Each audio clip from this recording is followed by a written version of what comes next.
그 벌써 사과예요. 그죠? 8과입니다. 미리 말씀을 드리면 오늘 새생명반 새가족반 성경 공부는 오늘로 끝나요. 그리고 그 다음 주에는 우리 한몸교회에서 계속해서 지향하고 나갈 또 핵심적인 사역인 셀교회의 목자가 무엇인가에 대해서 여러분과 함께 나누게 될 것입니다.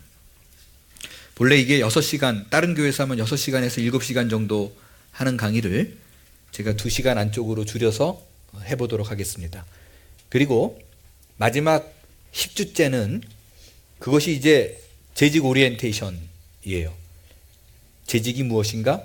재직으로서 해야 될 일이 무엇인가와 더불어 우리 교회 사역의 방향이 어떤 식으로 흘러갈 것인가에 대한 구체적인 얘기를 여러분과 나누게 될 것입니다. 제가 이곳에 와서 제일 많이 들은 질문이 목사님 어떤 방향으로 갈 건데요? 어떤 방향으로 갈 건데요? 그렇게 얘기했는데 많이 질문을 받았는데 사실은 제가 우리 교회에 와서 4개월을 경험한 거로 봤을 때 특별한 게 딴 게 없다라고 생각이 되어졌어요. LGMC에서 하던 거를 그대로 추구하고 그거를 우리의 지금 현실에 맞게 조금만 다듬으면 될 것 같아요. 그때는 1000명이었잖아요. 그죠? 1000명이었는데 지금은 150명 정도의 수준으로 교회가 작아졌으니까 그거에 맞게 이렇게 맞춰 나가면 될 것 같습니다. 그래서 여러분들 크게 부담 가질 필요도 없고 또 심지어 표도 똑같이 쓸 거예요. 말씀드렸지만 그거 이상 좋은 게 없어요. 비교인을 온전히 헌신된 그리스도인의 제자로 만드는 교회. 자꾸 이렇게 딴 거 붙이면 너덜너덜해지는 느낌. 그래서 그것이 우리가 가지고 가야 될 최고의 가치로 믿고 그 방향으로 진행을 하도록 하겠습니다. 그리고 여러분 혹시 카톡을 갖고 계신 분들 중에서 어제 제가 이수영 목사의 교인들을 향한 메시지라고 보냈는데 그게 지금 뭔지 모르는 분 못 받은 거예요. 카톡을 갖고 있는 분에서 한번 손 한번 들어주실래요? 못 받은 거예요? 아니, 그러니까 못 받은 분 깜짝 놀랐네. 깜짝 놀랐습니다. 지금 못 받은 분 여기 계신 분 중에서는 다 받으신 거죠? 예, 근데 주간 중에 우편으로 또 이렇게 날아가게 될 거예요. 그거는 카톡이 없으신 분들이 또 많이 계시고 안 쓰시는 분들이 쓰고 또 갈렙 회원분들 중에서는 거의 안 쓰시는 분들이 계시기 때문에 종이로 된 것도 날아가게 될 것입니다. 그럴 때 그냥 버리지 마시고 다시 한번 꼭 또 읽어주시기를 바라요. 읽어줘서 제가 전하고자 하는 메시지가 여러분들 모두에게 함께 동참이 되고 각인이 되고 함께 걸어가는 길에 이해가 됐으면 좀 좋겠습니다. 내용을 간단하게 말하면 딴 거 아니에요. 제가 심각하게 편지도 굳이 편지까지 써야 되느냐라는 생각을 하다가 굳이 여러분에게 편지로 써서 보낸 이유가 있어요. 저는 주간 중에 신방을 다닙니다. 신방을 다니면 깜짝 놀라는 사실이 생겼어요. 처음에 1개월, 2개월 때는 그런 거를 몰랐어요. 근데 3개월이 넘어가면서부터 제가 조금씩 당황하기 시작한 일들이 생기기 시작했습니다. 왜냐하면 재직훈련 같은 경우에 여기 피치 못할 사정으로 참석 못하시는 분들이 계시잖아요. 특별히 갈렙 분들. 그리고 30대 분들도 많이 못 왔어요. 예, 애들 때문에 또 이런 이유로. 근데 신방을 가서 얘기 나누다 보면은 우리는 재직훈련 통해서 이미 커먼센스라고 인지되어져 있는 부분을 안건이라고 이렇게 내놓고 교회가 이랬으면 좋겠습니다. 또 그건 아닌 것 같습니다라고 말하는 부분들이 있어요. 근데 그렇게 말을 하면은 제가 굳이 아규를 안 해요. 그렇게 생각하시는구나. 그리고 또 개인적으로 좋은 의견이라고 여겨지니까. 근데 벌써 이게 재직 훈련을 듣는 분과 듣지 않는 분과 갭이 생기기 시작하는구나 라는 것을 느끼기 시작을 했어요. 예를 들면 그런 거예요. 단순한 예로 제가 아멘을 이렇게 같이 함께 하자고 그러잖아요. 그리고 이제 손을 들고 찬양하자라고 얘기를 할 적에 재직훈련을 들으신 분들은 제가 또 주일날 빠지지 않은 분들, 그런 분들은 제가 그렇게 아멘 유도하는 게 분위기를 조장하기 위해서라든가 손을 들고 한다라든가 이게 분위기를 만들기 위해서가 아니라 성경의 명령이고, 또 아멘 같은 경우에는 특별히 저 혼자 예배 가지 말고 같이 갑시다라는 의미라는 걸 다 알잖아요. 근데 참석하지 못한 분은 약간 불편해 하시는 거죠. 그런 노골적으로 그런 분들은 없어요. 근데 괜히 어떤 인위적으로 무언가를, 아니 손은 들고 싶어야 드는 거지라는 그런 느낌? 그걸 꼭 굳이 이렇게 해야 되냐. 근데 성경의 명령이라고 제가 얘기를 드렸잖아요. 그러니까 이런 부분에서 우리 교회 교인들이 강하게 이런 분들은 정말 없어요. 오해해서 듣지는 마세요. 그런데 좀 아쉬운 게요. 이랬으면 좋겠어요. 또 이랬으면 좋겠어요. 이렇게 얘기를 하는데, 근데 이게 한 명, 두 명이 그러면은 좀 그럴 수 있지. 그렇게 생각하는데 점점 갭이 생기는구나. 작은 교회에서요. 그래서 제가 급하게 더 깊은 신앙의 시리즈 설교를 준비하면서 말씀드린 대로요, 재직 훈련에 겹치는 내용과 예화들까지도 이렇게 나갈 거예요. 그게 지금 들으시는 분들 중에서 우리 많은 퍼센테이지가 지금 안 듣는 분들이 계세요. 그죠? 지금 우리 교회 150명인데 어른 쳐더라도 하여간 꽤 많은 퍼센테이지가 지금 이렇게 많이 못 듣고 계시거든요. 60, 70명 들으시는 것 같은데, 지금 몇 명인지 정확히 모르겠는데 한 60, 70명 듣는 것 같아요. 그러면은 작년 인원수를 따져도 꽤 많은 퍼센테이지가 놓치고 있는 부분이 있기 때문에 제가 이거를 함께 가야 되겠다. 그래서 꼭 7번 정도 해가지고, 더 길어질 수도 있고 짧아질 수도 있지만 7번 정도로 해서 좀 핵심적인 내용들은 함께 가야겠다라는 생각이 들었어요. 오늘 간단하게 몇 개만 좀 정리를 하면요, 그냥 가볍게 들으세요. 예를 들어서 기도 같은 경우에는, 저 같은 경우에는 내 소원을 이루어내는 수단으로 얘기하지 않습니다. 강하게 부르짖으십시오. 하나님께서 반드시 들으십니다. 그런 것도 물론 있어요. 근데 그거를 제가 아닙니다 이렇게 무시하는 사람은 아니에요. 그런데 훨씬 제가 강조되어지는 부분은 내 소원을 아뢰고 따내기 위한 수단이 아니라 하나님께서 온전히 이 땅에 나를 보내신 이유를 알기에 가장 적합한 도구라고 말씀을 드렸어요. 그죠? 그래서 그러면 그 하나님의 뜻을 어떻게 알 수 있느냐? 그건 많이 간구해야죠. 많이 기도해야죠. 근데 이 앞에 있는 내용을 쭉 빼놓고 많이 기도하면 됩니다는 저는 아니라니까요. 방향이. 그러니까 그런 부분도 그렇게 될 거고요. 그리고 담임 목사에 대한 부분도 그렇습니다. 저는 특별히 우리 LGMC 같은 경우에 여러 어려움을 많이 겪은 교회이잖아요. 저는 조금도 과장이 아니라요, 신방을 다니고 여러분과 대화를 나누면서 정말 저는 우리 교회에 대해서 제가 프라우드하게 느끼는 게 영적인 성숙도가 꽤나 높습니다. 물론 말씀에 대한 수준도 높아요. 그런데 한 명 한 명, 젊은 분들도요, 비교가 안 될 정도, 정말 감히 말하지만 비교가 안 될 정도로 영적 성숙도가 높아요. 그런데 거기다 대고 내가 담임 목사이기 때문에 여러분보다 훨씬 영적으로 영빨이 센 사람입니다, 성숙한 사람입니다, 저는 그렇게 말 안 하겠어요. 그것도 말이 안 된다고. 저보다 젊은 사람들을 제가 이렇게 대하는데, 집사들이 이렇게 대하다 보면, 그거 어떻게 견뎠을까? 나라면 저렇게 견딜 수 있었을까? 이런 생각이 들 만큼 우리 교회 영적 수준이 작지 않습니다. 제가 그걸 인정해요. 그래서 저는 담임 목사는 영빨이 높은 사람이다, 영적으로 성숙한 사람이다, 저한테 그런 기대하지 마세요. 다만 제가 알 수 있는 건, 제가 말씀드릴 수 있는 건, 교회보다 여기 앉아 계신 어느 누구보다도 고민을 많이 하고, 그죠? 어느 누구보다 고민 많이 하고 하루 종일 생각하는 사람은 아마 저보다 많이 하는 사람은 없을 거예요. 그런 부분에서 제가 영적인 리더예요. 교회의 리더인 셈입니다. 그래서 저는 우리 목사님이 영적으로 성숙해라는 존경보다 리더로서 존경받기를 원하는 거예요. 그런 개념의 차이. 그리고 부목사님에 대한 부분도 그래요. 저는 어릴 때부터 제가 첫 부목사를 시작했을 적에 아르헨티나에 있는 교회, 제가 오늘 설교 중에 잠깐 말씀드렸던, 언급했던 그 말 더듬는 그 목사님이라는 그분은 아주 정말 나중에 여러 차례 얘기 드리겠지만 덕장이에요. 덕장. 모든 걸 그냥 이거 1,000몇백 명 될 때까지 덕으로 다 끌고 가신 분인데, 논리도 없고 하여간 그런 분이신데, 그분 밑에서 배운 처음 전도사로 들어왔을 적에, 이 전도사 우리 교회 잘 왔어. 근데 꼭 사역하기 전에 내가 당신에게 당부하고 싶은 얘기 있어. 부목사는 담임 목사의 손과 발이야. 그래서 내가 못 보는 거를 얘기해 줘야 되고, 내가 미치지 못하는 거 내가 다 해야 되는데, 교회가 크니까 그렇지 못해서 당신이 나를 도와줘야 돼. 저는 그거를 정말 머릿속에 딱 부사역자의 철학이다, 원칙이다로 제가 갖고 있는 사람이에요. 그래서 교회가 갈라지거나 어려워지는 경우에 대부분 어떤 문제가 발생하냐면, 부목사님들이 인기를 끌고 부목사님들이 어떤 그 사역의 범위가 확장되고 넓어지기 시작하면은 이제 끌고 나가는 경우가 왕왕 생기잖아요.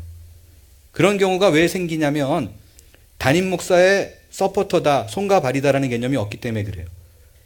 그래서 여러분들이 좀 명심해서 알아야 될 또 당부드리고 싶은, 우리 교회 목사님이 그렇다는 뜻 아니에요. 뭔가 이상한 얘기가 도나보다 절대 그건 소설이에요. 절대 그런 소설이에요. 그런 소설 쓰지 마세요. 절대 그런 건 아니에요. 근데 우리 뭐 김순창 목사님 그리고 박 목사님 4년 동안 잘 지켜보셨잖아요. 뭐 그러니까 그런 뜻은 아니에요. 근데 여러분이 알아야 되는 게 내가 부목사에게 하는 얘기는 반드시 담임 목사에게 들어간다라고 아셔야 돼요. 그래서 그 둘 사이에 비밀이 생기기 시작하고 그러면은 벌써 이렇게 스근스근 군들이 생기기 시작합니다. 그래서 담임 목사에게 말 못할 얘기는 부목사에게도 말하면 안 돼요. 정말입니다. 그 철칙이 부서지기 시작하면 이제 그룹이 나눠지기 시작. 누구파. 그래서 여러분들이 그런 거를 개념적으로 잘 이해하고 있으셔야만이 교회가 탄탄하고 서로 신뢰가 가는 그런 공동체로 성장하게 됩니다. 제가 여기 와보니까 어떤 분으로부터 뜻하지 않은 얘기를 들었는데, 저는 사실 제가 이롬에 있었잖아요. 이롬은 목회라고 말할 수 없어요. 회사예요. 저는 조직도에서도 회장님 황성주 목사님이시고 회장, 부회장, 그리고 넘버 3였었어요. 조직도에서도. 그러니까 저는 비전위원장이라는 이름으로, 그리고 가로 열고 3옥 그렇게 돼 있었는데 직장 상사예요.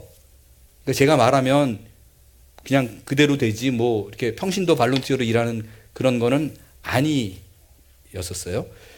그게 어떻게 소문이 이제 잘못 전달이 됐는지 이런 얘기가 들리더라고요. 왔더니 교회 가면은 장로님들이 제 가방 못질을 하고 들고 다니고 그랬다고.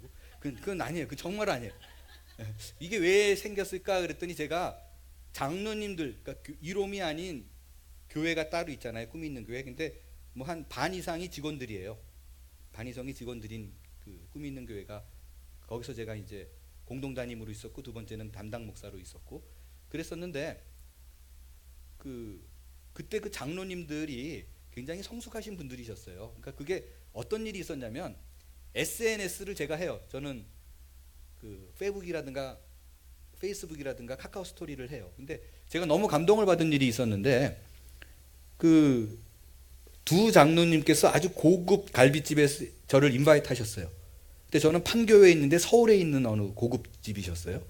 근데 여기서 운전하던 사람은 서울 가면 막 헤매잖아요. 그리고 여기처럼 뭐 하이웨이를 잘못 들었을 적에 원마일 가면 빠져나가 도는 게 아니라 한 번 잘못 들면 50분을 돌아요. 그러니까 제가 길을 잘못 들어가지고 너무 늦을 것 같아서 전화드렸어요. 제가 1시간 정도 늦을 것 같은데 장로님 다 예약해놓고 눈치 보이실 텐데 모이신 두 가정이 모이셨는데 식사를 좀 미리 하고 계세요. 제가 저녁도 아침도 늦게 먹어가지고 그렇게 배가 안 고프니까 먼저 식사하고 계세요. 그랬더니 예 알겠습니다. 그러고 전화를 끊었어요. 그리고 저는 급하지 않게 조심조심 운전하고 1시간 걸려가지고 갔더니 날씨가 쌀쌀한 날씨임에도 불구하고 두 장로님이 밖에 나와가지고 이렇게 기다리고 계시더라고요. 그래서 제가 오니까 차를 막 받고 거기 있는 말레 파킹 하시는 분에게 키를 넘겨드리시고 막 그래서 제가 얼굴이 되게 화끈거렸었어요. 그러면서 너무 감사하더라고요. 제가 오기까지 두 분 다 70이 넘으신 분들이었는데 너무 제가 감동을 받아가지고 그거를 이렇게 SNS에 올려놨었어요. 이렇게 과분한 사랑을 받는다 뭐 그런 얘기를 그냥 이렇게 올려놨었는데 그게 어떻게 뭐 과장이 돼가지고 장로님들이 가방 못질을 한다고 올려졌는지 모르겠는데 제가 나쁜 사람이긴 하는데 그토록 나쁜 사람은 아니에요. 그 정도까지는. 뭐 그런 부분이라든가 그리고 셀 목자에 대해서도 우리 교회 셀 목자는 관리자가 아니에요. 그냥 셀 목자, 셀 처치 패스터. 나중에 이제 목자로는 할 때 얘기하겠지만 평신도 목사라고 생각하시면 돼요. 위임받은 목사. 그래서 이수영 목사나 또 다른 부목사님들을 대신해서 관리하는 사람이 아니라 셀 교회는 하나의 교회로 그 셀 처치의 담임 목사로 인정해 주셔야 돼요. 그것이 LGMC의 문화였고 배경이었었어요. 그래서 제가 누누이 강조해서 드리는 말씀이 담임 목사가 가면 축복이 쏟아지고 부목사가 가면 좀 아닌 것 같고 셀 처치 페스터 목자들도 마찬가지예요. 여러분 요 인원만 돼도요, 저는 여러분들의 숟가락 사정 잘 몰라요. 근데 셀 목자는 다 알잖아요. 훨씬 더 디테일하게 온몸과 마음을 다해서 기도할 수 있는 분이 목자들이에요. 그래서 제가 기도하는 것보다 그분들이 기도하는 것이 훨씬 더 복이다라는 개념이 있지 않으면 우리 교회는 의미가 없습니다. 진심이에요. 셀교회도 하나의 교회가 있기 때문에 그럼 설교회가 없잖아요. 누차 말씀드리지만 설교가 예배가 다가 아니라니까요. 중요한 부분인 건 맞지만 나눔과 교제 속에서 하나님이 드러나는 거, 두세 명이 모인 것이 교회예요. 예배이고요. 그러니까 이런 기본적인 개념이 여러분들 앞에 딱 픽스돼 가지고 자리 잡고 있지 않으면 뭐 그럴 일이 없겠지만, 만약에 어느 그 교회가 무슨 문제가 생겨가지고 10명, 20명 만약에 우리 교회 왔다. 그런 문제돼요. 여러분들이 그런 게 딱 탄탄하게 저랑 같이 한 호흡을 맞추지 않으면, 한 방향을 바라보고 있지 않으면, 왜 그분들도 그분들 교회 색깔이 틀린 건 아니잖아요. 근데 우리 교회와 색깔이 다른 건데 틀렸다라고 생각하거든요. 그럼 막 여러분들이 흔들리기 시작하면 걷잡을 수 없습니다. 그래서 재직 훈련을 하신 분들은 그것에 대한 기본적인 개념이 딱 자리 잡아서, 아, 우리 교회는 방향이 이거야, 우리 교회 색깔은 이거야, 우리 교회는 이런 길로 추구하게 될 거야를 여러분들이 저와 호흡을 같이 맞춰주기를 바래요. 근데 지금 아직 듣지 못한 많은 퍼센트 태지에 있는 분들 때문에 더 깊은 신앙을 하면서 다루게 될 때 당연히 아는 내용이고, 또 익히 표현될 수 없을 만큼 뭐 편안한 내용이지만, 그게 뭐 중복설교 하는 이유가 반복은 아니죠. 교육은 반복에 있다 라는 것으로, 제가 당분간은 그렇게 할 거예요. 당분간은 계속 그렇게 할 건 아니라 그거를 꼭 좀 이해해 주시기 바랍니다. 11조와 헌금 이야기로 들어가게 될 거예요. 이게 정말 이게 저한테는 어려운 시간인데, 사실은 그냥 몇 개만 이렇게 다루고 집에 가서 그냥 해오세요 이래도 크게 문제는 없어요. 그리고 아마 그렇게 진행을 할 것 같은데, 처음에 대한 그래도 좀 다져야 되는 부분, 개념적으로 알아야 될 부분만 좀 강조하고, 그 다음부터는 성경을 읽는 것으로 간단하게 제가 커멘트 하는 걸로 넘어가게 될 거예요. 헌금에 대해서 얘기를 하면요, 부담이 되면 안 돼요. 그리고 내가 무슨 얘기를 들어가지고 하는 거구나 이렇게 또 들으시면 안 돼요. 이렇게 들으시면 안 돼요. 모든 게 다 흔들려요. 헌금이 뭐냐? 원리와 원칙을 배우는 시간이라고 여겨주시면 됩니다. 헌금은 강요한다고 드려지는 것도 아니고요. 강요된 헌금은 또 헌금이 아니잖아요. 그죠? 그러니까 헌금이란 하나님을 향한 자발적인 행위라는 거예요. 그럼 헌금의 의미, 헌금이란 한번 읽을까요? 시작. 내가 가지고 있는 모든 것, 물질, 생명, 재물이 하나님께로부터 주어진 것이. 이 앞에 쳐다보세요. 왜 그런가 했더니, 미안합니다. 다시. 자, 시작. 내가 가지고 있는 모든 것, 물질, 생명, 재물이 하나님께로부터 주어진 하나님의 것이라는 고백의 증표이다 라고 말씀드렸어요. 그러니까 요런 게 노트에 적혀 있으면 통과해요. 우리 목사님 이렇게 물어봤더니 이렇게 노트를 보여준 분이 거의 없다라고 그러시는데, 그러시면 안 되고요. 와서 이렇게 그냥 노트 보여주기만 하면 돼요. 뭐 써서 제출 안 해도 되니까 이런 거 적어놨어요 라고 보여주면 그 들은 걸로 좀 통과가 될 것입니다. 여러분, 근데 헌금 그러면 뭐예요? 돈을 바치는 거죠. 그러니까 봉헌이라는 말이 사실은 더 맞는 것 같아요. 그게 이제 봉헌은 모든 게 다 포함되는 거니까. 물질, 생명, 재물 뭐 이런 게 다 포함된 거고요. 연보는 뭐예요? 연보는 뭘까요? 연보의 의미. 헌금이랑 똑같은 거로 사용되어지는데, 엄밀히 말하면요, 연보는 구제에 가까워요. 돈을 모아서 구제하는 거예요. 그래서 사도 바울이 연보를 신경 쓰라고 얘기하는 거는 구제 헌금을 보통 많이 의미하는 겁니다. 그러니까 돈을 모아서 도와주는 게 연보예요. 문자적인 뜻은요. 그 다음에 헌금의 자세예요. 감사함, 즐거움이 있어야 돼요. 이 미치겠네, 이거 안 낼 수는 없고 이게 또 헌금이 공개되는 거 아니야 뭐 이래가지고 억지로 뭐 이러면 안 돼요. 아니네만. 어떤 분이 그랬다 그러잖아요. 저기 5불을 낼까 50불을 낼까 고민하다가 에이 5불을 내자. 그리고 냈더니 집에 가서 펴봤더니 5불이 있더래요. 그럼 하나님이 50불 받았을까요? 5불 받았을까요? 예, 그런 일이 벌어지면 안 돼요. 그 헌금의 자세는 이제 주인으로 인정하는 거예요. 내 거 아닙니다. 내 거 아닙니다. 당신 것입니다.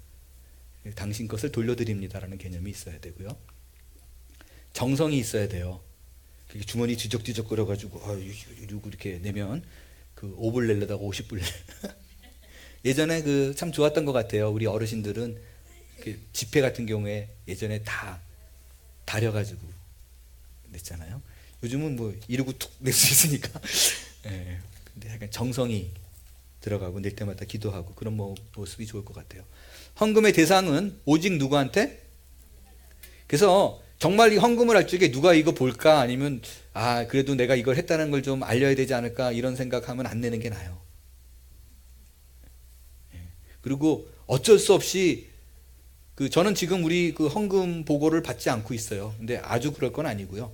아주 그럴 건 아니고 점차적으로 그 헌금에 대한 보고를 제가 받을 예정이긴 하지만 우리 그 헌금위원분들은 목사님 드릴까요? 그렇게 얘기를 했을 때 제가 뭐 당분간은 뭐 적어도 재직 훈련 다 끝난 다음에 얘기를 해야지 뭐 내가 표적으로 막 누구 내고 누구 안 내고 뭐 이렇게 오해할 수도 있을 것 같아서. 근데 그런 게 생길 수 있잖아요. 그죠? 이거 좀 알아줘야 되지 않을까? 담임 목사님이 좀 알아야 되는데. 그러면 진짜 안 내는 게 낫다니까요. 목사에게 고맙다라는 소리를 듣는 순간 신앙이 변질이 돼요. 신앙이 변질이 됩니다. 특별히 여러분에게 좀 부탁드리고 싶은 게 이러지 않았으면 좋겠어요. 그거는 뭐 성경에서 뭐 그러지 말라 그러는 얘기니까 내가 막 뭐라 그럴 수는 없는데 정말 이래서는 안 된다라고 제가 강력하게 생각하는 것 중에 하나가 오늘 보니까 이수영 목사가 이번 제 생일에 이번 달에 생일이네. 근데 뭐 조그만 거 해드리지 말고 좀 큰 거 해드려야 되겠다. 그래서 저한테 좋은 선물을 했어요. 전 좋아해요 그런 거. 뭐 그걸 안 됩니다. 뭐 그래서 절대 그러지 마세요. 이런 거 아니라니까요. 저는 뭐 그런 건 아니에요. 근데 주실 때 그러니까 요번에는 내가 11조에서 그거를 빼가지고 이러면 안 된다고요. 11조는 11조예요. 11조는 11조고 해주고 싶으면 우리 교회 어떤 뭐 그 리더들이라도 좋고 우리가 목사님들이라도 좋고 자기가 사랑하는 사람도 좋고 해주고 싶잖아요. 그죠? 목자 같은 경우는 셀 목원도 좋고 그럴 때 하나님께 드리는 거를 빼서 주면 안 돼요. 그건 하나님께 하고 엑스트라로 뭔가가 페이가 돼야 됩니다. 그래서 그럼 목사에게 잘 보이고 교회는 누가 되는 거잖아요. 그래서 교회에 드리는 헌금을 줄여서 다른 데 넘겨주고 절대로 안 되는 겁니다. 그래서 이런 분들 많이 봐요. 교회는 아주 최소한의 헌금만 하고 그리고 나는 11조 해 어떻게 하나 봤더니 그 액수를 교인들에게 쓰는 거예요. 그리고 누가 어렵다 그러면 가가지고 탁 주고 오고 생일이면 선물 챙겨주고 케이크 갖다 주고 그리고 본인을 위해 쓴 게 아니니까 또 교인을 위해서 쓴 거니까 헌금을 했다고 생각합니다. 그거 헌금 아니에요. 절대로 아닙니다. 그게 위험한 게 뭐냐면요. 만약에 정말로 누구를 도와주고 싶어요. 그죠? 여기 A라는 지체가 있어요. 너무 도와주고 싶으세요. 그러면 제일 안전한 건 교회의 지정 헌금 A 형제 그래서 이렇게 전해주는 게 좋아요. 왜냐하면 내가 이렇게 주면 이 사람이 누구에게 고마워해요? 저한테 고마워해요. 내가 줬으니까. 그리고 보이지 않게 종속이 돼요. 의지하게 되고 정기적으로 이렇게 또 주거나 그러면 그리고 나는 괜찮아요 그러는데 교만해져요. 내가 뭘 했지가 뭐 성숙한 분 아니면 다 남아요. 내가 저렇게 해줬는데 그러면 그 일하고도 덕이 안 돼요. 그래서 교회에 드릴 거를 빼서 다른 짓 하지 마세요. 자기가 인심 쓰고 그거는 정말 신앙에 있어서 가장 안 좋은 모습이라고 저는 생각합니다. 그래서 하나님께 그리고 이 하나님께가 의식이 틀어지는 경우도 제가 놀라운 경우도 많이 봐요. 그 모교에 실제 있었던 일이에요. 조금도 과장되지 않은 얘기예요. 교회가 컸어요. 컸는데 그 헌금을 드리고 저 돈이 어떻게 쓰였을까? 내가 헌금하고 요거 했으니까 저거는 내가 한 거다. 이렇게 자꾸 연관 짓지 말라고요. 그리고 지정 헌금해놓고 그건 내 거야 라고 못 박지 말라고요. 아, 강대상이 필요하니까 내가 했지. 그리고 저 강대상은 내가 했어. 이거 남으면 안 하는 게 나아요. 어떤 일이 있었냐면 이거 실제 있었던 일이에요. 교회가 컸어요. 컸는데 여러분 그 오디오 시스템에 대해서 아시는 분은 잘 알지만 이렇게 천정에서 내려오는 스피커 소리보다 스피커를 이렇게 일자로 쭉 설치하고 이렇게 퍼져나가는 게 심지어 이렇게 천정에서 이렇게 하더라도 이렇게 그러니까 앞으로 뻗어나가게 돼 있어요. 다 스피커가. 그게 그 오디오 상으로 좋대요. 그렇게 하는 게 맞다라 그러더라고요. 근데 그 교회는 어떻게 돼 있었냐면 스피커가 앞에 있지 않고 가운데에 있어가지고 이렇게 퍼지게 돼 있었어요. 이해되시죠? 이렇게 이렇게.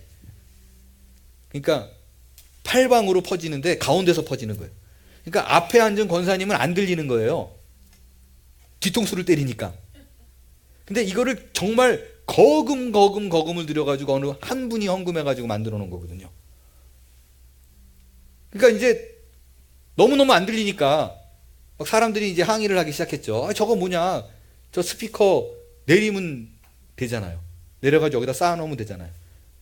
근데 그거 한 장로님이 절대 반대. 내가 어떻게 마련해가지고 한 헌금인데 그걸 뜯어내냐. 절대 반대. 내 눈에 흙이 들어가도 안 된다. 이렇게 했어요. 그러니까 담임 목사님도 그걸 못하는 거예요. 못 건드리는 거예요.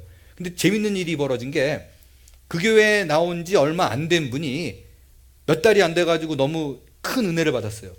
돈은 없어 본인이. 근데 핸디맨이에요. 뭐 손으로 할 수 있는 게 너무 많어. 근데 교회를 쭉 훑어보니까 우리 교회의 가장 문제가 뭔가 하고 봤더니 저 스피커더래요. 그래서 아무도 없는 시간에 오른손이 하는 일을 왼손이 모르게 하려고 아무도 없는 시간에 와가지고 올라가서 다 내려놨어요 여기다가. 실제 벌어진 일이에요.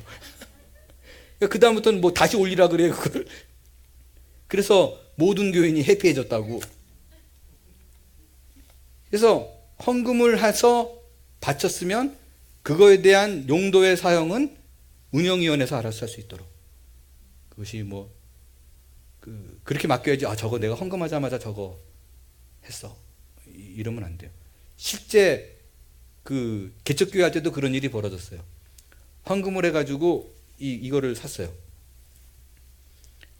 그랬더니 평일날은 우리가 집에 가서 쓰면 안 돼요 그러시더라고요. 뭐 안 된다고 할 건 없는데 걱정이 됐죠. 저게 내 거라는 인식이 있는 건데. 내 거라는 인식이 있는 건데. 그래서 이게 오직 하나님께가 쉬운 것 같지만 사실은 어려워요. 역대상 29장 10절에서 14절 앞에 있는 거 읽겠어요. 시작. 다시. 여호와를 송축하여 이르되 우리 조상 이스라엘의 하나님 여호와여 주는 영원부터 영원까지 송축을 받으시옵소서. 여호와여 위대하심과 권능과 영광과 승리와 위엄이 다 주께 속하였사오니 천지에 있는 것이 다 주의 것이로소이다. 여호와여 주권도 주께 있사오니 주는 높으사 만물의 머리이심이니이다. 부와 귀가 주께로 말미암고 또 주는 만물의 주제가 되사 손에 권세와 능력이 있사오니 모든 사람을 크게 하심과 강하게 하심이 우리 하나님이여 이제 우리가 주께 감사하오며 주의 영화로운 이름을 찬양하나이다. 나와 내 백성이 무엇이기에 이처럼 즐거운 마음으로 드릴 힘이 있었나이까. 모든 것이 주께로 말미암았사오니 우리가 주의 손에서 받은 것으로 주께 드렸을 뿐이다. 즐거운 마음이 되어야 되고 내게 아니라 주인님 것인데 돌려드립니다 라는 마음이에요. 자, 11조가 뭐예요? 10의 1이 누구 거다? 하나님 거다. 그죠? 그래서 드리는 거잖아요. 그럼 10의 9는? 그건 내 거예요? 아니죠? 10의 10 모두가 주의 건데 성경 말씀에도 그렇게 나와 있듯이. 그런데 최소한의 것을 당신 것이라는 고백 차원으로 이것은 주의 것입니다라는 고백 차원으로 10의 1을 띄는 거예요. 자, 헌금의 목적이 있어요. 헌금을 왜 썼는가? 하나님께 제사하는 일에 사용됐고요. 이게 구약에 제사장과 레위인들의 생활비였었어요. 12지파에 레위지파는 안 들어갑니다. 아시죠? 레위지파는 12지파는 땅을 분배받은 거잖아요. 그죠? 근데 레위지파는 땅을 분배받지 않았어요. 제사장 지파이기 때문에 각 12지파에 흩어져 있었어요. 그래서 12지파의 11조가 제사장에게 드려지는, 레위지파에게 드려지는 돈이었었어요. 그래서 정말 적지 않은 목사님들이 그렇게 말하는 분들이 아직도 계세요. 전 들었어요. 그래서 10의 1조가 제사장들에게 쓰여졌잖아요. 제사장들이 생활비였거든요. 그러니까 교회에서 이루어지는 헌금의 11조는 다 목사가 가져야 된다고. 아멘을 전혀 안 해요. 실제 그렇게 말하는 분도 있었어요. 아주 와 대박, 이게 왜 키나? 나이 들지도 않았는데 원래 다 우리 건데요. 뭐 이러고 얘기를 하더라고요. 그래서 내가 아유. 그게 이제 여기서 나온 얘기예요. 가난한 자들을 구제하는 데 쓰여졌고요. 헌금의 목적, 신약 시대에는 예배 모임을 위해서 쓰여졌습니다. 성찬을 하는데도 그렇고 예배 모일 때 위해서 쓰여졌어요. 요즘으로 말하면 또 예배 모임에 의한 건물로서도 또 확대된 개념으로 사용하기도 합니다. 교역자 생활비였습니다. 입니다. 그리고 가난한 자들을 구제하는 데 여전히 쓰이고요. 선교죠. 복음 전파, 전도든 선교든 복음 전파하는 일에 사용되어져야 합니다. 그래서 우리 자체적으로 우리 한몸교회도 헌금이 거치는 거를 우리 안에서 지지고 볶고 삶고 즐기고 그러면 안 돼요. 꼭 반드시 퍼센테이지를 떼어서 선교를 위해서 써야 됩니다. 그렇게 기본적으로 헌금의 쓰임, 방향, 목적 그렇게 말할 수 있습니다. 그리고 헌금의 종류요. 정기적 중심입니다. 주정 혹은 월정 헌금. 주정은 뭐고 월정은 뭐예요? 주정은 매주 드리는 거고 월정은 내가 한 달에 이만큼은 드립니다라고 해서 드리는 경우예요. 근데 저는 주정으로 드리되 월정을 여러분이 각 가정마다 정해 놓으세요. 주정으로 헌금하는 것은 성경에 나온 대로 나중에 살펴보지만 매주 헌금하는 것은 굉장히 좋은 습관입니다. 그런데 매주 주정 헌금만 정해놓고 있는 사람들의 문제는 뭐냐면요. 2, 3주 여행 가거나 그러면 내가 3주 비웠으니까 남도 3주를 채워야지 이러고 하는 경우가 거의 없습니다. 다시 말씀드리지만 저는 우리 교인들 몰라요. 지금 현재. 대부분 그래요. 그냥 빠지면 매주 만약에 50불 하던 사람이 있었어요. 20불 하던 사람이 있었어요. 20불 하던 사람이 있었는데 2주 어디 갔다 왔어요. 그러면 3주 후에 돌아와서 60불 하지 않아요. 20불 하지. 그러면 뭐가 문제냐면요. 교회는 예산이라는 게 있어요. 그죠? 그래서 그거에 맞춰서 쓰임 받게 돼 있어요. 우리 교회도 빡빡하게 운영되어지고 있는데 당신 생각에는 별거 아니라는 거로 안 해버리면 그만큼 또 빵꾸 나는 일이 벌어질 수가 있습니다. 여유가 있어가지고 돌아가는 교회가 아니면. 정말 그래요. 그래서 매주마다 헌금을 하되 월정을 정해놓는 게 좋습니다. 그래서 월정이 귀찮으면 매달 첫 주에 헌금하고 잊고 지내도 상관은 없습니다. 근데 성경적인 건 매주 하라고 그랬으니까. 다만 여러분에게 꼭 부탁드리고 싶은 거는 월에 내가 얼마를 헌금하겠다라고 월정 액수를 띄워놓으세요. 그래서 그거에 맞춰서 헌금을 해야 다른 뜻은 없어요. 사실은 교회 운영에 차질이 없습니다. 정확하게 이 액수가 들어오는구나 알아야지 어디 이렇게 헌금을 툭 할 수도 있죠. 헌금을 성교비를 툭 썼는데 그 다음부터는 교회 운영이 안 돼. 월세를 못 내 이러면 안 되잖아요.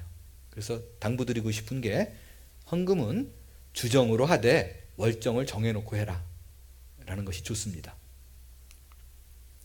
감사 선교 헌금이 있고요. 11조 헌금이 있고요. 절기 헌금, 부활절, 맥추절, 성탄절, 신년. 올해 참 감사한 게 저는 이제 자세히 뭐는 말씀드렸지만 모르지만 우리 한몸교회가 그 헌금의 헌신도가 점점 높아지고 있다고 얘기를 들었어요. 몇 주 전에는 그 한몸교회 생긴 이후에 최고액을 찍었다는 얘기도 들었었고, 여러분이 뭐 저기 주보 보시면 저보다 훨씬 더 잘 아시겠지만, 저는 사실은 걱정했던 게 목사 입장에서는요, 이게 하필 추수감사절, 성탄절, 신년이 2달 사이에 나란히 다 있어요. 그렇잖아요. 11월, 12월, 1월. 그게 뭐 이렇게 따지면은 한 달 반 사이에 있어요. 근데 보통 이 특별 헌금을 하잖아요. 그러면 이제 교회 헌금들이 팍팍 줄 텐데라는 생각을 했는데, 우리 교회는 이번에 모르겠어요. 안 그런 것 같아요. 안 그런 것 같아요. 그만큼 정말로 우리 교회는 제가 프라우드해요. 그런 부분에 있어서 굉장히 훈련이 잘 되신 분이구나 라고 생각이 되어집니다. 그래서 절기 헌금 할 때 부활절, 맥추절, 성탄절, 신년이 있다는 걸 알고요, 특별 헌금을 준비해 주시는 것이 좋습니다. 기타 헌금, 생일 감사, 건축도 있고 구제도 있고, 특별히 말씀드리지만 지정 헌금이라는 걸 해가지고 교회를 통해서, 선교사도 본인이 직접 지원한 것보다 교회를 통해서 하는 것이 좋습니다. 그래야만 한다 그리고 꽉꽉 못 박지는 않겠는데, 그런 것이 본인의 신앙생활을 하기에 참 좋다. 교만하지 않고 겸손하게 할 수 있다 라고 말씀드리고 싶어요.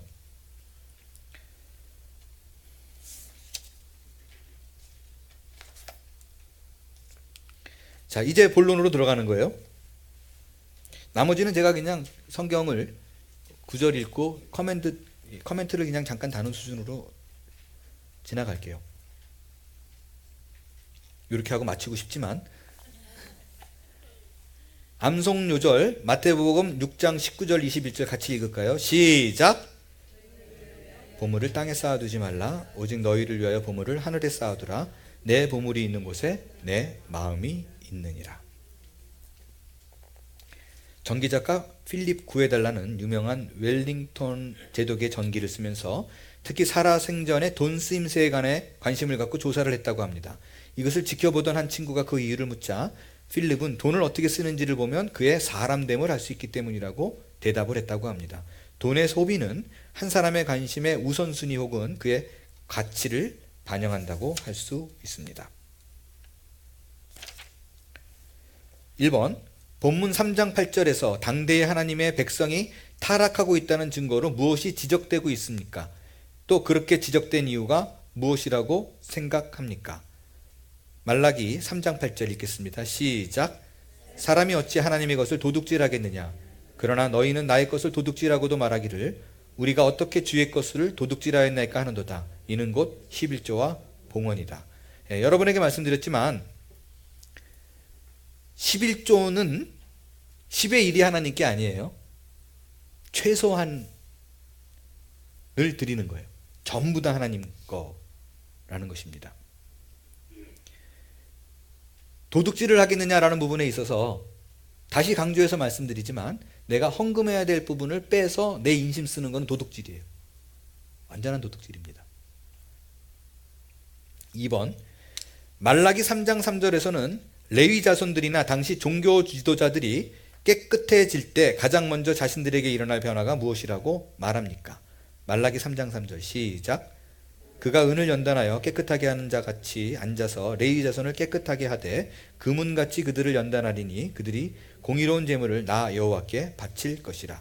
그러니까 깨끗함을 입었다라는 것이 확증되어지는 것은 공의로운 제물, 순결의 증거로 제물을 하나님 앞에 드릴 수 있다라는 거예요. 그것이 거듭난 사람들의 특징이다라고 말할 수 있는 거죠. 우리에게 두 가지 회심이 있는데, 하나는 마음의 회심이요 또 하나는 주머니의 회심이다. 마틴 루터가 한 말이래요. 마틴 루터. 11조와 헌금의 중요성입니다. 근데 여러분들 11조를 정말 야, 내가 수입에 정확히 11조를 딱 떼서 드릴 수 있는 사람이면 저는 다 간 사람이라고 봐요. 그 정도면 정말 야, 굉장한 사람이다. 인정할 만한 사람이다. 라고 봅니다. 아, 저는 11조 하는 거 어렵지 않아요. 이렇게 말하는 사람들 다는 아니에요. 결코 오해해서 듣지는 마세요. 나는 11조 하는 거 정말 어렵지 않습니다. 라고 말하는 분들의 많은 분들이 그 액수가 작아서 그래요. 내가 한 달에 100만 불씩 버는 사람이 10만 불 턱턱턱 매달마다 드리기 쉽지 않아요. 그죠? 그래서 11조를 정말 온전히 할 수 있는 사람의 수준이면 정말 괜찮다라고 봐요. 1번 A, 11조 헌금의 중에서 A, 믿음의 표현이다 라는 거예요.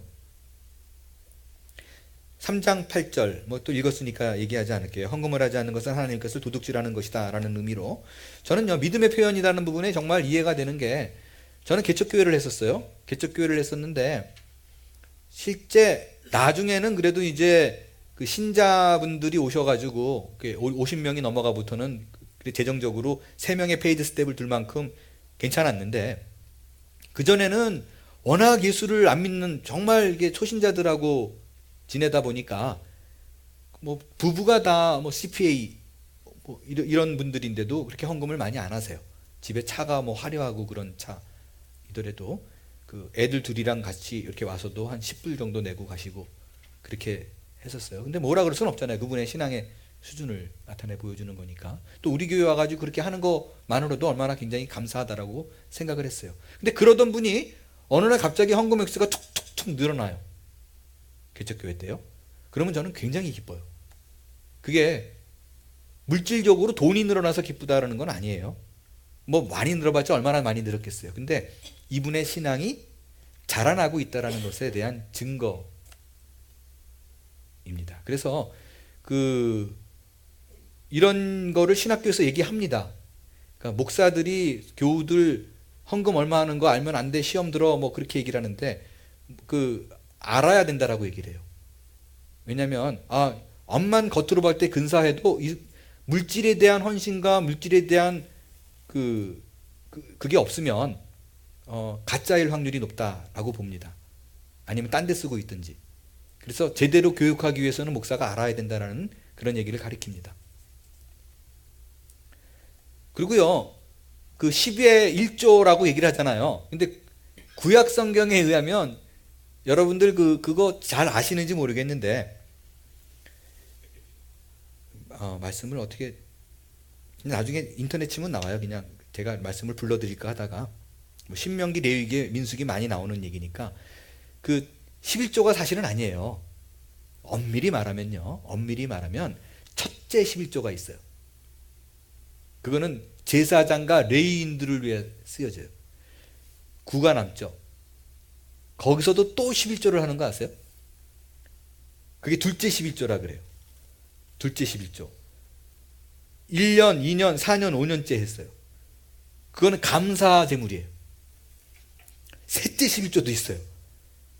3년, 6년째 했어요.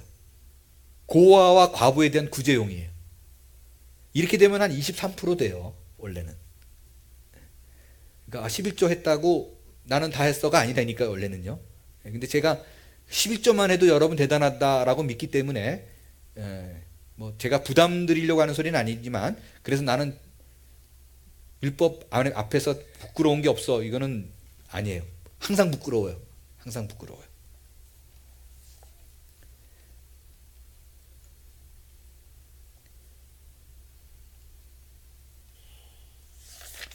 자, B. 성도의 의무이다. 어떤 이들은 11조가 구약시대의 율법이므로 오늘날 복음시대에는 지킬 필요가 없다고 합니다. 창세기 14장 20절, 28장 22절과 마태복음 23장 23절은 이에 대해서 어떻게 설명하고 있습니까? 창세기 14장 20절 먼저 읽을게요. 시작. 너희 대적을 내 손에 붙이신 지극히 높으신 하나님을 찬송할지로다 하매 아브라함이 그 얻은 것에서 10분의 1을 멜기세덱에게 주었더라. 승리가 하나님께 왔다라는 의미로 드렸어요. 창세기 28장 22절 시작.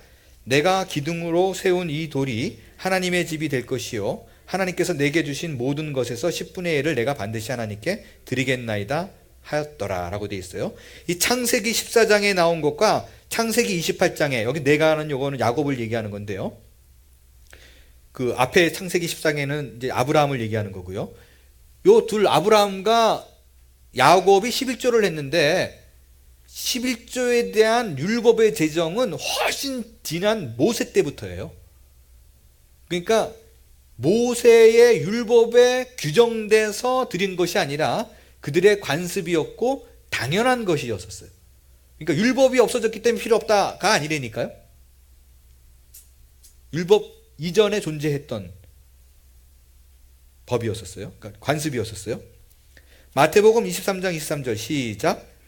화 있을진저 외식하는 서기관들과 바리새인이여 너희가 박하와 화양과 근처의 11조는 들이되 율법에 더 중한 바 정의와 긍휼과 믿음은 버렸도다. 그러나 이것도 행하고 저것도 버리지 말지어다. 박하, 회양, 근처는 이건 조미료를 얘기하는 거예요. 이 사람들은 조미료도 11조를 했어요.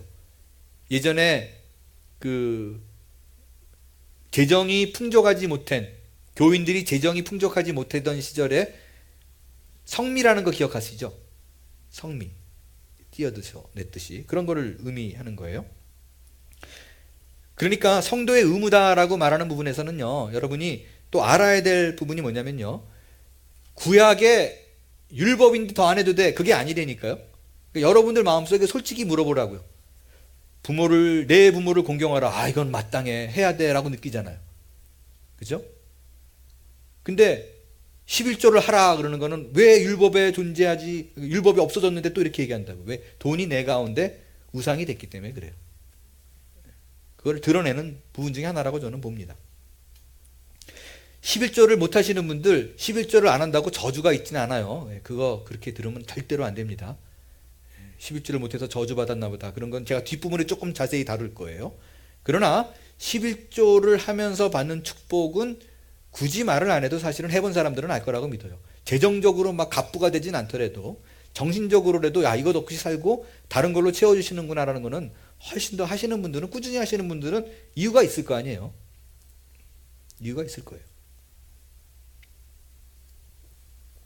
성경에서도 이것도 행하고 저것도 버리지 말지어다 그렇게 얘기했어요. C, 사역의 기초입니다. 말라기 4장 4절 5절과 10절을 읽고 우리가 11절을 하는 또 하나의 이유가 무엇인지 대답해 보십시오. 구약시대의 하나님의 성전이나 지배 개념이 신약시대의 교회와 연결되고 있습니다. 말라기 3장 4절 5절 시작. 봉헌물이 옛날의 고대와 같이 나 여호와께 기쁨이 되려니와 내가 심판하러 너희에게 임할 것이라. 점치는 자에게와 간음하는 자에게와 거짓 맹세하는 자에게와 품꾼의 사세에 대하여 억울하게 하며 과부와 고아를 납치하며 나그네를 억울하게 하며 나를 경외하지 아니하는 자들에게 속히 증언하리라. 만군의 여호와가 말하였느니라. 말라기 3장 10절 시작. 만군의 여호와가 이르노라. 너희의 온전한 11조를 창고에 들어 나의 집이 양식이 있게 하고 그것으로 나를 시험하여 내가 하늘문을 열고 너에게 복을 쌓을 곳이 없도록 붙지 않나 보라 라는 거예요. 디모데전서 3장 15절. 만일 내가 지체하면 너로 하나님의 집에서 어떻게 행해야 할지를 알게 하람이라. 이 집은 살아계신 하나님의 교회요 진리의 기둥과 터니라. 여러분이 나의 집에 양식이 있게 하라, 교회에 헌금을 하라는 뜻으로 신약시대에서는 해석을 했습니다. 교회가 재정이 있어야 여러분들이 누릴 수 있는 혜택을 그걸로 쓸 수 있다는 거예요. 지속적으로 꾸준히 하게 하는 것이 좋습니다. 11조와 헌금의 축복. 6번 본문 10절을 읽고 10절을 보고 우리가 11조와 헌금으로 주를 섬길 때 약속된 축복은 무엇인지 말해 보십시오. 참조 빌립보서 4장 19절. 말라기 3장 10절부터 먼저 읽을게요. 시작. 너희의 온전한 11조를 창고에 들여 나의 집에 양식이 있게 하고 그것으로 나를 시험하여 내가 하늘문을 열고 너희에게 복을 쌓을 곳이 없도록 붙지 아니하나 보라 라는 거예요. 4장 19절 빌립보서 4장 19절 시작. 나의 하나님이 그리스도 예수 안에서 영광 가운데 그 풍성한 대로 너희 모든 쓸 것을 채우시니라. 그 성경에서 저는 이게 하나님의 정말 막 안타까움이라고 보여요. 아니 좀 해봐. 네가 가장 애타게 잡고 있는 그걸 한번 나한테 해봐. 그래야 좀 경험할 수 있지 않을 거 아니야 라는 애타는 음성이라고 저는 보여요. 그래서요, 이게 나는 왜 문제가 되는지 잘 모르겠는데 내가 잘못된 건가? 어느 교회에서요, 미국 교회예요, 크게 신문을 냈어요. 11조를 했을 때 6개월이 지난 다음에 손해 났다 싶으면 내가 변상합니다, 교회가. 그 신문에 냈어요. 근데 그거 갖고 욕 되게 많이 하던데, 저는 말씀드리지만 11조를 하는 것이 꼭 금전적인 축복으로 이어진다라고 절대 믿지 않는 사람입니다. 그렇지 않은 경우도 많이 보거든요. 많이 봐요. 저는 심지어 개척교회 할 적에 그 어려운 교회 헌금 사정인데도 뭐라고 설교했었냐면, 11조를 해보십시오. 딱 11조 한 만큼 여러분 손해입니다. 그렇게 얘기를 했었어요. 근데 그것도 내가 근거 없는 얘기가 아니라 그런 얘기 또 많이 보이거든요. 보여요. 근데 이 교회에서 6개월 동안 축복을 못 받았다, 내가 그거를 못 채웠다 그럼 돌려준다라고 말하는 거는 그만큼 자신이 있으니까, 또 그런 금전적인 축복이 채워주는 거를 경험하게 되니까, 그걸 경험하게 되면 그 나름대로의 간증이고 기적이잖아요. 그죠? 우리 교회도 할까요? 돌려드립니다. 난 나쁘지 않다고 보는데. 욕을 되게 많이 먹더라고요. 뭐 제가 이상해서 그럴 수도 있어요. 수당한 교회도 있어요. 예? 수당한 교회도 있어요. 수당한 교회도 있어요. 예, 맞아요. 그럴 수도 있다니까요. 왜 사기치냐는 거죠. 그죠? 자, 본문 11절에 약속된 둘째 축복은 무엇입니까? 말라기 3장 11절. 시작.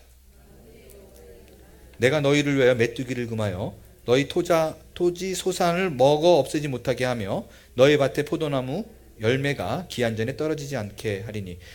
이거는 무슨 의미로 얘기를 하냐면요, 우리가 복이다라는 개념이 내가 갖고 있는 재산적인 것이 늘어나는 것도 복이죠. 그것도 복이에요. 근데 또 다른 복은 있는 재산이 까먹지 않는 것도 복이잖아요. 근데 이제 그런 걸 약속하는 거죠. 11조를 하는 사람들에게 주는 축복 중에 하나가 재산이 까먹지 않게 된다. 해봐, 네 자산이 주나. 뭐 그런 얘기예요. 근데 여기서 집중해서 제 얘기를 좀 들어주세요. 이런 간증 여러 번 들었을 거예요. 내가 11조를 하다가 그날 이번 달은 빼먹었더니 딴 데 뭐 사고 싶은 거 있어가지고 샀더니 뭐 아이폰을 샀다든가 최신 폰을 그 돈으로 샀다든가 그랬더니 교통사고가 딱 났는데 정확하게 센트까지 687불 21전 딱 견적이 그만큼 나왔더라. 그래서 와, 내가 하나님 돈 띄어먹으니까 또 이렇게 하시는군요. 그런 간증 들어보셨죠?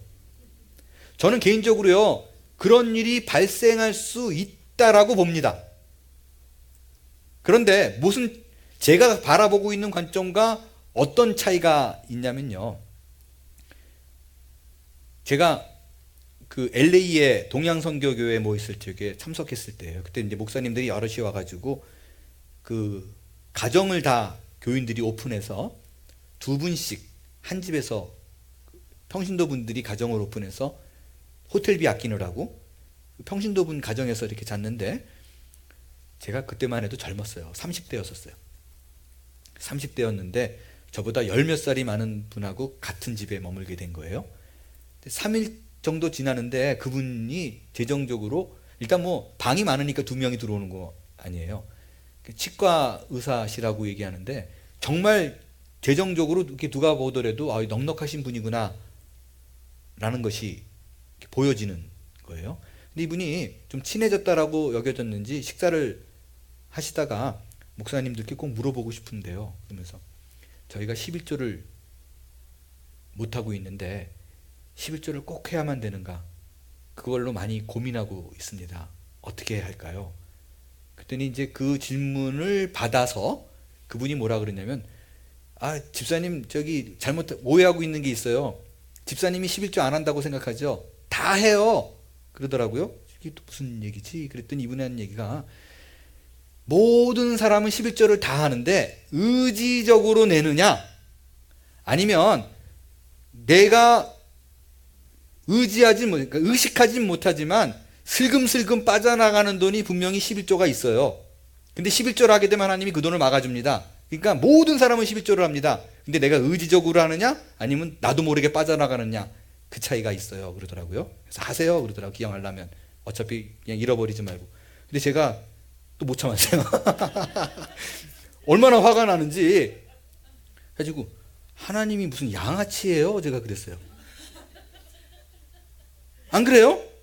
무슨 치사하게 뒤에서 뭐 이렇게 조금 이렇게 빼먹어요? 안 하면은 뒤에서 빼고 모르게 슬쩍슬쩍. 너무 화가 나더라고요. 아니 왜 하나님을 양아치 취급하세요? 그랬어요. 이것도 정말 싸가지 없는 짓인데 저보다 10몇 살이 기었는데 도저히 못 참겠더라고요. 그래가지고 제가 그랬어요. 하나님이 만약에 돈을 빼가면 알게 하실 거예요. 그러니까 나는 그걸 믿는다니까요. 내가 11조를 내는 게 맨날 672불 72전을 했다면 그거를 정확하게 사고 나가지고 빠져나가게 해서 11조는 내 라는 걸 알게 해줄 수는 있어요. 근데 제가 그런 분들에게 또 얘기해요. 이게 정말 하나님이 한 거가 의심스러우면 다음 달 한번 또 안 내보라고.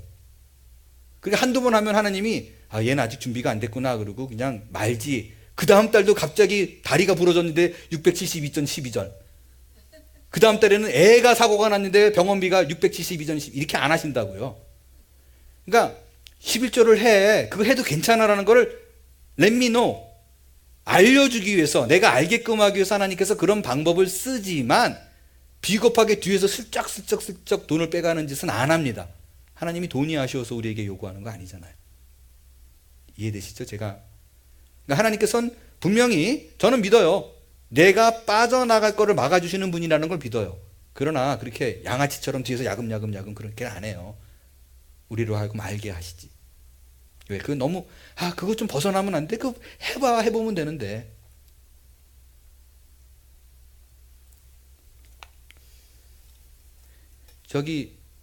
오해하길 여지가 굉장히 많은 얘기인데 저는 얼바인 지구촌 교회를 열면서 하나님께서 1800 몇십 불 갖고 개척을 하면서 하나님이 개척한 교회니까 하나님이 세우신 교회니까 하나님이 이끌어 줄 겁니다. 그러면서 처음 몇 달은 되게 불안해했죠. 그 얼바인 지역이 6천 몇백 불이 들어가는 지역이거든요. 한 달 생활비가 6천 몇백 불이 꼬박꼬박 들어가는 그런 동네였기 때문에 너무 두려웠는데 몇 달 기가 막히게 하나님이 채워주시는 걸 경험하고 나서요. 어느 순간부터 제가 이거 하나님이 세워주신 교회면 재정에서 내가 재정이 없어지면 나는 그냥 목회 안 하는 뜻으로 알겠습니다. 그리고 기도했거든요. 조금이라도 젊을 때 제가 다른 일 할 거예요. 그리고 기도를 했었어요. 근데 너무 기가 막히게 채워주는 걸 보고 제가 어느 날 한 1년인가 2년 지날 때 또 어려운 일이 생겼어요. 그러다가 또 채워줬어요. 근데 내가 안 해보고 고백을 했어요. 앤디 엄마 정말 내가 이게 목사로서 할 얘기인지 안 할 얘기인지 잘 모르겠는데 나는 교회가 어려워졌을 때도 언제부터인가 하나님 앞에 내가 재정적으로 막 매달리고 이런 거는 안 했어. 왜 하나님이 하시는 거면 하나님이 채워주는 것이 우리는 그냥 그 돈이 들어오면 순종에 맞게 쓰면 되는 거 아닌가라는 생각을 했거든. 그랬더니 아내가 웃으면서 나도 안 한 지 되게 오래됐는데 그러시더라고요. 그러니까 저는 그렇게 생각해요. 그게 안 해도 좋다 이런 뜻은 절대로 아닙니다. 오해해서 듣지 마세요. 근데 내가 쓰여지고 있는 용도가 하나님 앞에서 바르고 정말 방향이 옳다라 그러면 하나님 나라와 의를 위해서 훨씬 더 기도의 시간을 많이 쓰는 게 맞아요. 그리고 그렇게 돼요. 교인들을 위해서 기도하는 시간이 더 많아지고 이거 막 안다 이거 없으면 안 되는데 이게 없어진다니까요. 이거는 내가 주를 위해서 이렇게 열심히 하면 이거는 뒤에서 그냥 자동적으로 생기는 거다라는 것이 저절로 생깁니다. 그래서 물질적으로 제가 지금도 넉넉하다는 뜻은 절대로 아니지만 그렇게 아내가 맨날 우리는 부자 같아 뭐 그렇게 얘기를 해요. 그래봤자 그렇게 있어요. 그런데 마음의 여유, 그죠? 큰 집이 있거나 그래도 그렇게 부러워하지 않고 좋은 차 있거나 그래도 저는 차는 되게 좋아하는데도 그렇게 그런 게 없어요. 남자들은 차를 좋아하고 여자들은 집을 좋아하잖아요, 그죠? 그런데도 그런 게 우리 둘 다 없어요. 그냥 있으면 만족하고 감사하고 실제 그래. 그런 게 물질의 소유권이 하나님께 있다. 필요하시면 채워준다라는 믿음이 확 들어오면 그것에 대한 것만 이렇게 쑥 벗어나도요. 많이 노임을 받게 됩니다.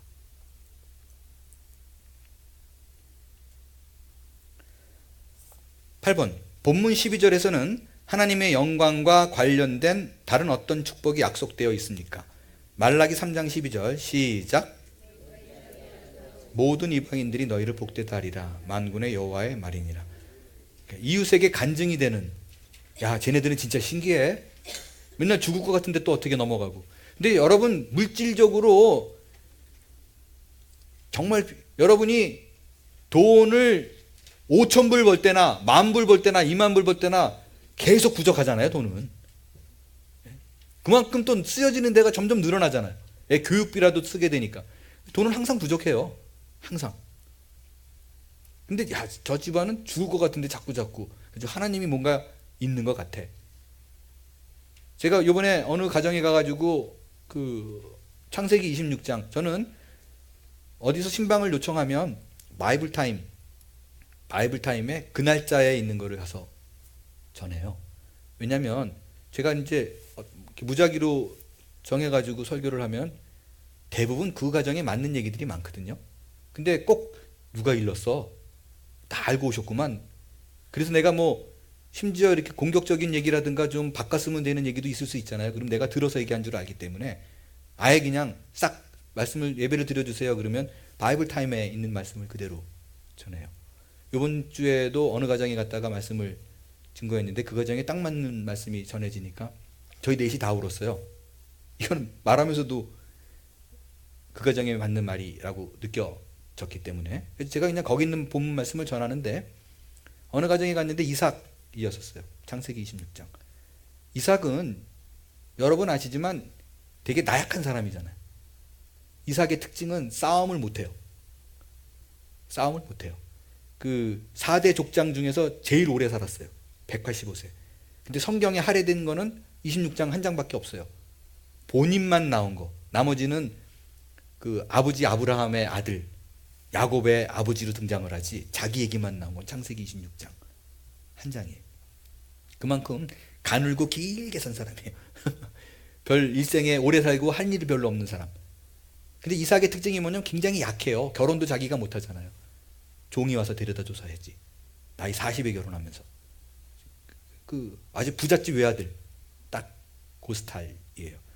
이삭이 역사를 통해서 제일 많이 한 건 뭐예요? 우물을 덮어버리면 가서, 그죠? 우물을 덮어버리면 싸우기 싫으니까 또 가고, 우물을 덮어버리면 또 가고, 우물을 덮어버리면 싸우는 게 싫어. 싸울 용기가 없어. 너무너무 연약한 사람이에요. 근데 갈 때마다 우물을, 사막지대인데 옮기는 곳마다 7번 우물이 터져요. 그러니까 아비멜렉 블레셋 왕이 처음에 아이고 요 약한 거 내가 보호해 줄게 그러다가 나중에 깜짝 놀래요. 그래서 찾아오죠. 야 휴전 협정하자. 너 우리 때리지 않기로 약속하자. 그리고 벌벌 떨면서 얘기해요. 왕이 약한 사람한테. 왜? 옮길 때마다 우물이 터지는 거 보고 야 여기 뭐 있다. 이거 뭐 있다. 이거 이렇지 않고 어떻게 이런 일이 벌어지냐. 우리는 우물 하나 파기도 힘든데. 그래서 하나님의 존재를 이삭을 통해서 깨닫게 됩니다. 저는 물질적으로 공공한 사람일수록 그것이 다시 말씀드리지만 그 물질로 복이 오지 않더라도 사도 바울처럼 넉넉한 웃음을 가진 신앙의 소유자가 될 수 있다면 그것처럼 행복한 건 없잖아요. 손해볼 게 없어요. 그래서 이웃이 우리를 통해서 하나님을 발견하게 되는 일에 쓰임받게 될 거예요. 각자 11조나 헌금 생활을 통한 축복의 간증이 있다면 그 경험을 나누어 보십시오. 11조와 헌금의 실천입니다. 9번 다음 구절을 읽고 질문에 답하십시오. 헌금은 언제 해야 됩니까? 고린도전서 16장 1절 2절 시작. 성도를 위하는 연보에 관하여는 내가 갈라디아 교회들에게 명한 것 같이 너희도 그렇게 하라. 매주 첫날에 너희 각 사람이 수입에 따라 모아두어서 내가 갈 때에 연보를 하지 않게 하라. 매주 첫날이에요. 그러니까 주일이에요. 주일. 썬데이 먼데이 이러고 시작하잖아요. 그러니까 헌금은 레귤러리 해야 돼요. 규칙적으로 해야 돼요. 2번 헌금은 얼마나 해야 됩니까? 구약의 11조뿐만 아니라 헌물이 언급된 이유는 무엇입니까? 고린도후서 8장 1절에서 3절 읽겠어요. 시작. 형제들아 하나님께서 마게도냐 교회들에게 주신 은혜를 우리가 너희에게 알리노니 환난의 많은 시련 가운데서 그들의 넘치는 기쁨과 극심한 가난이 그들의 풍성한 연보를 넘치게 하게 하였느니라. 내가 증언하노니 그들이 힘대로 할 뿐 아니라 어떻게 해요? 힘에 지나도록 자원하여. 풍성하게 하세요. 풍성하게. 그런 거 물어보는 분 있어요. 그러면 11조는 네트로 해야 돼요? 그로스로 해야 돼요? 그러니까 이게 그 개념을 몰라서 그런다니까요. 하나님이 보자. 야, 저거 10불 더 해야 맞는데. 뭐 이런 거 아니라니까요. 이런 게 아니에요. 그 11조를 해라라는 하나님의 그 의도와 그 마음을 못 읽어서 하는 얘기예요. 그냥 마음에 오는 대로 하세요. 마음에 오는 대로. 풍성하게 넉넉하게. 3번 헌금과 함께 무엇을 드려야만 합니까? 고린도후서 3장 5절 시작.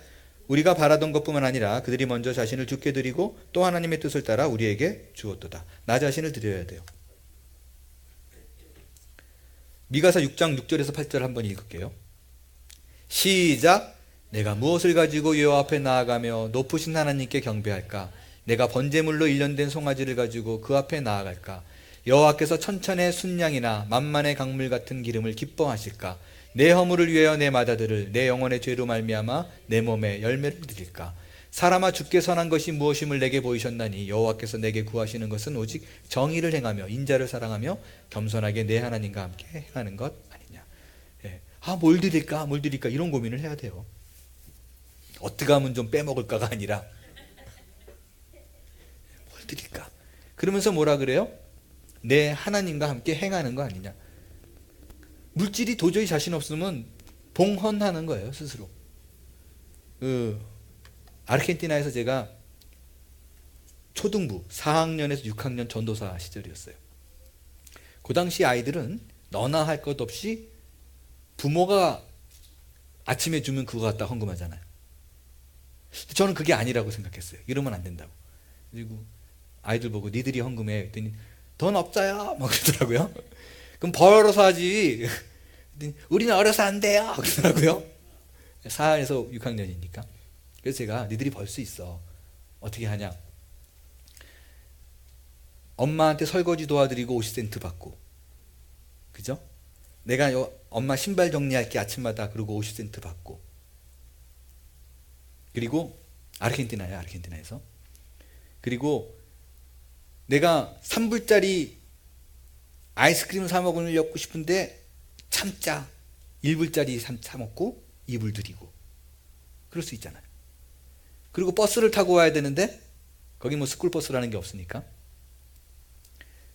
야, 내가 오늘은 친구랑 얘기하면서 걸어가자. 그래가지고 그 몇십 센트 드리면 되잖아. 그때 애들이 갑자기 눈이, 근데 너희들이 다음 주부터 그렇게 헌금하는데 내용을 써. 구두 닦아서 한 헌금 얼마입니다. 응? 그리고 그 먹고 싶고 가지고 싶었던 장난감 참아서 하나님께 드립니다.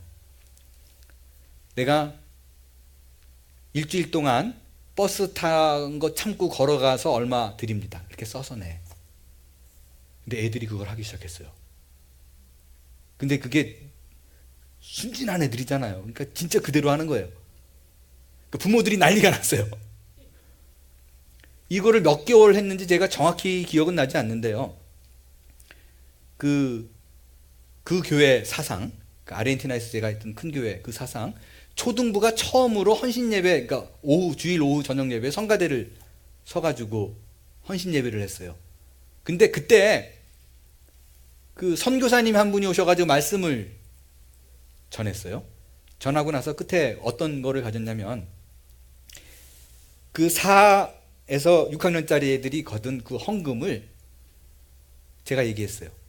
선교사님에게 우리 아이들이 직접 벌어서 낸 헌금을 전달하고 싶습니다. 그리고 내역을 쭉 읽었어요. 한 10개 정도를 뽑아서 몸 한 거를 드립니다. 한 거를 드립니다. 그리고 그 회장 아이가 그 헌금을 이렇게 들고 쭉 걸어가지고 선교사님께 딱 드리는데, 많은 교인들이 감동을 받고 눈물을 흘렸던 기억이 납니다. 그러면 되잖아요. 그죠? 그게 마음을 드리는 거고, 헌신을 드리는 거고, 행함을 드리는 거고, 엄마한테 툭 받아서 내는 게 아니라.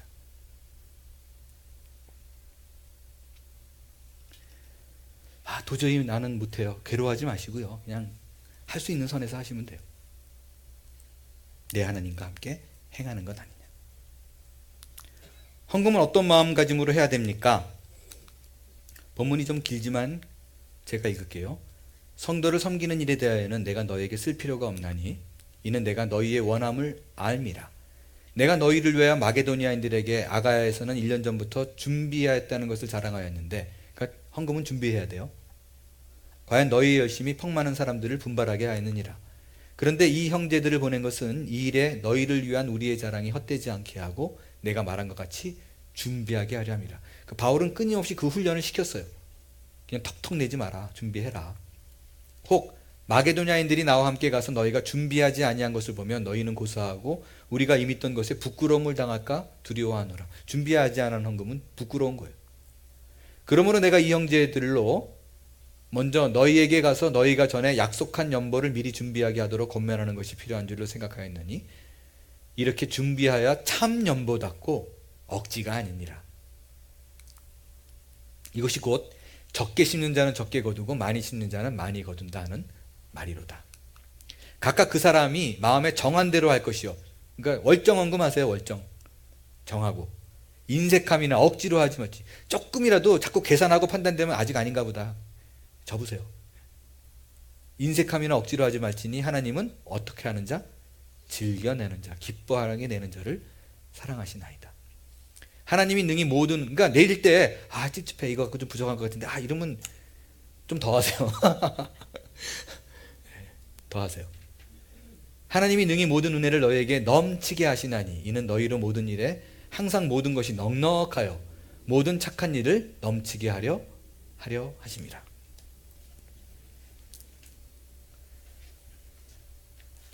다 쓰고 찌꺼기 하지 마시고요. 준비하고 하세요. 헌금은 어디에다 해야 됩니까? 5번이에요.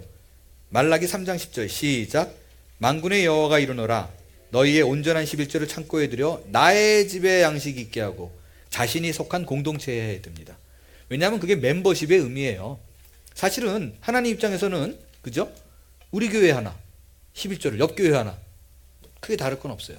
근데 말씀드리지만 멤버십의 의미예요. 내가 속했습니다. 물질이 있는 곳에 마음이 있다고요.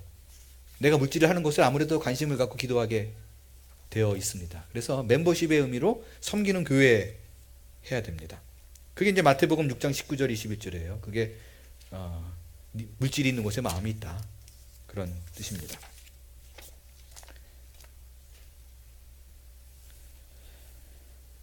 다 왔어요. 지금까지 한 것 중에 제일 짧죠. 우리가 한 지역 교회에 속하여 그 교회를 통해 주님에게 사랑과 헌신을 구체적으로 드리고자 한다면 11조는 소속된 교회에 먼저 드린 후 그 밖에 다른 교회나 기관을 지원함 없이 헌금 생활의 윤리적 원칙이라고 지원함이 헌금 생활의 윤리적 원칙이라고 할 수 있습니다. 11조나 헌금의 양은 중요하지 않아요. 실직을 만약에 해서 수입이 없다면 가용할 수 있는 범위에서 11조를 드려보세요. 가용할 수 있는 범위 내에서. 이것을 통해서 오히려 하나님이 왜 이래서 물질에 대해서 초연하라고 하시는구나라는 걸 느끼게 될 거예요. 10번은 여러분이 집에 가서 좀 그냥 접어두시고 끝났다 그러지 마시고 헌금 생활에서 실천 결심이나 개선해야 될 결심 사항들을 구체적으로 기록할 수 있게 되기를 바랍니다. 준비된 새생명반 새가족반은 다 마쳤습니다. 궁금한 내용들이 있다면 저에게 이메일을 주시고 또 우리 교회를 섬기고 있는 스텝 목사님들에게 질문하면 친절하게 여러분을 가이드해 드릴 것이라고 믿습니다. 다음 주 이 시간에 또 이곳에서 뵙겠습니다. 기도하고 마칠게요.